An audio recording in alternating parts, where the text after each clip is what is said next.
Spirit 105.3. Hi, is this Blanca? This is Blanca. Oh, it's so good to hear from you. How are you? I'm doing good. I'm doing so good. Girl, there's something you don't know. I've been your backup singer for days now, ever since we started playing Something Better, and I'm not doing a good job, but I feel great.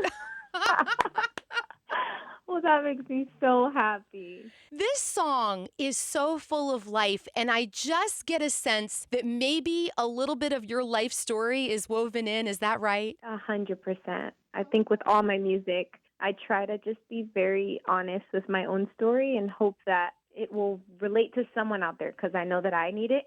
Yes. So there must be someone else out there that needs it too. And I've walked through just a very tough season. Some people know my story, some don't. But I went through a divorce.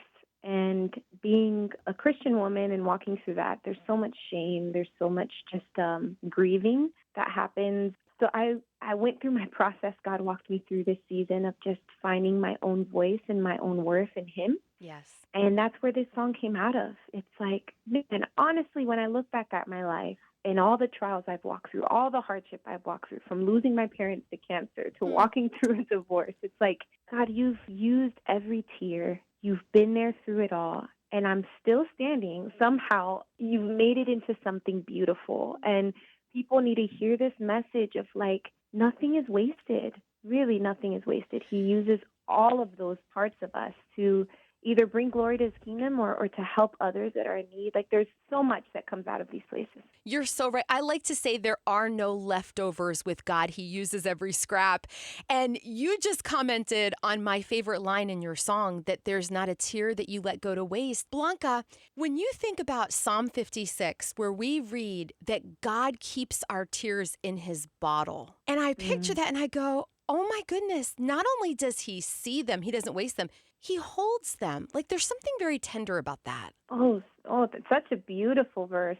But I feel like that's a picture of who He is. Like He's our Father. I think of my 9-year-old boy and the love and care that I have for him. And there's times where he comes to me completely distraught, and things happen in his life where he doesn't understand it. And I'm looking at him and I'm like, oh, baby, if you can only see, one, I'm going to walk you through this, but two, you're going to be stronger, you're going to grow, and you're going to understand that there's purpose even in these places, right? So I take on those tears as my own, and I believe that's what our Heavenly Father does for us. I love how you paint such rich imagery in this song and how He's going to take those broken pieces and put them back together.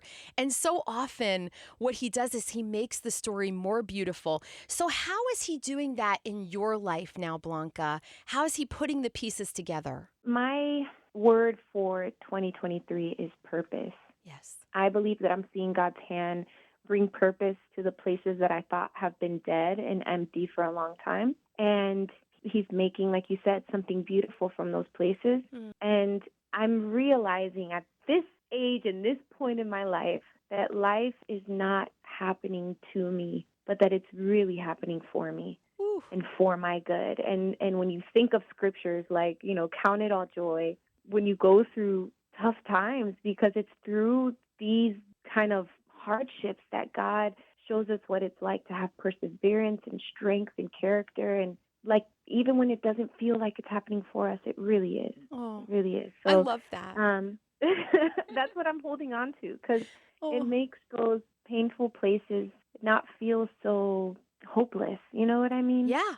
We are now in the season of Lent, and I think about how this is a time where we reflect on how Jesus went to the garden. He went to the cross, but then there was the empty tomb and the resurrection. It makes me want to cry even saying this out loud. And you're talking about feeling dead and being brought back to life. He does that with our hearts, doesn't He? He really, really does. I don't know who's out there listening to this, but no, I'm like a testament to God's mighty hand and His grace and His healing power. Like He's done it in my life. I've seen places that, I describe it in a way of like really feeling dead or feeling like I'm on autopilot, like I'm just haven't been living, and He's brought them to life again. He's breathed life into those places in my heart and in my life.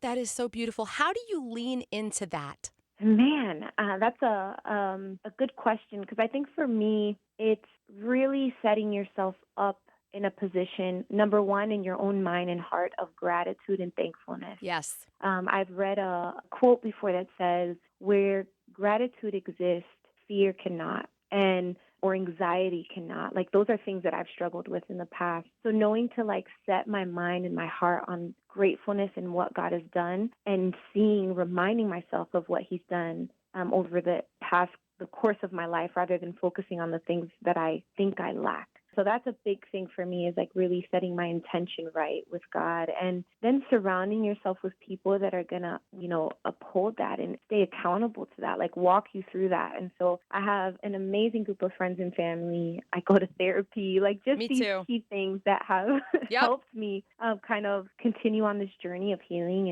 and wholeness. I so appreciate your honesty. I love this one T-shirt that says, "It's okay to have Jesus and a therapist." You know what I mean? Yep. And in this case, my therapist loves Jesus. So that's Yay!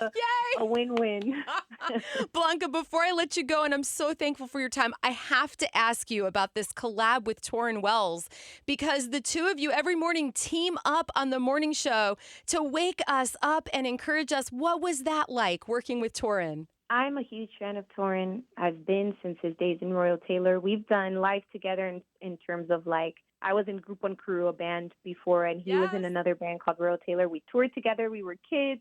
So we are just like, that's like my brother. And so seeing kind of what God is doing in his life, I've had it in my heart for so long to be like, man, I would love to do a collab with Tauren, and I hope that this could be a possibility. So I went to a show that he had here in Orlando, Florida, which is where I live, and I showed him some of the songs from my album before it released, and he was just like, oh my gosh, Blanca, this is so good. Like, we have to do something. So when I left, I said, okay, I'm going to send you this song. I don't know if you'd be open to it, but I would love to have you on it. And it was Something Better when I had just written it in the studio.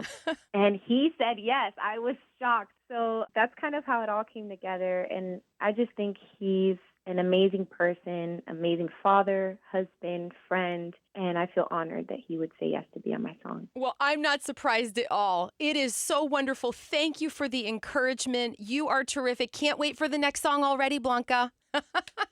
Thank you so much, and thank you guys for your love and support on my music.